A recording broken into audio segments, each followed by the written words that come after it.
सोहना के नागरिक अस्पताल में कुछ भू माफियाओं ने अस्पताल की 82 कनाल 19 मरला जमीन में से करीब 1000 वर्ग गज जमीन की सोहना तहसील से रजिस्ट्री करा ली।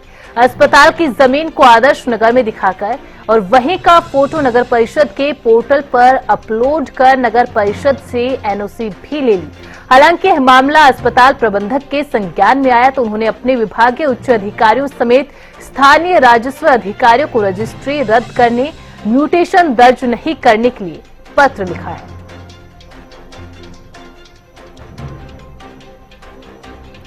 तो सोहना के अंदर भू माफियाओं का फर्जीवाड़ा सामने आया है, जिसमें कब्जा लेने के लिए अस्पताल की जमीन का कब्जा लेने के लिए आए तो पूरे मामले की पोल खुली। अस्पताल के करीब 1000 वर्ग गज जमीन की रजिस्ट्री कराई गई। सोहना के आदर्श नगर की जमीन बताकर नगर परिषद से एनओसी भी ले ली। अस्पताल प्रबंधक ने तहसील को रजिस्ट्री रद्द करने के लिए कहा। सोहना से ये भू माफियाओं का फर्जीवाड़ा सामने आया है, जिसमें एक अस्पताल की जमीन का कब्जा लेने के लिए पहुंचे तो पूरे मामले की पोल खुली। अस्पताल की करीब एक गज की जो जमीन थी उसकी फर्जी रजिस्ट्री कराई गई थी और इस पूरे मामले में नगर पालिका से नो ऑब्जेक्शन सर्टिफिकेट यानी कि एनओसी भी ले लिया गया था। अस्पताल प्रबंधक की ओर से इस पूरे मामले का संज्ञान आने के बाद में शिकायत दी गई। उन्होंने बोला कि साहब हमें कब्जा दे दीजिए, तो मैंने एसडीएम साहब को राइटिंग में लिखा था कि ऐसे ऐसे ये पूरा उनको अवगत कराया था।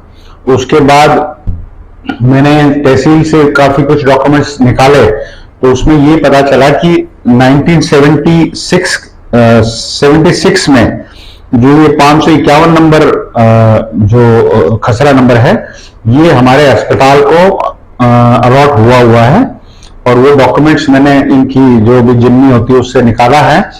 और निकालने के बाद मैंने अपने उच्च अधिकारियों को बता दिया गया कि इसका मुआवजा भी जो बोल दिया गया था उस टाइम पे मुनादी भी कराई गई थी, वो सारा रिकॉर्ड मेरे पास अवेलेबल है।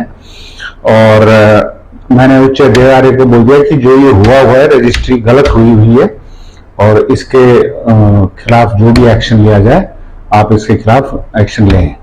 तकरीबन 1000 गज की रकबा है। हमारा करीब 45 साल से 1980 में इस हॉस्पिटल का शिलान्यास हुआ था और तब से हमारे वहां इस पूरे एरिया का बाउंड्री वॉल करी हुई है और वो हमारे बाउंड्री वॉल के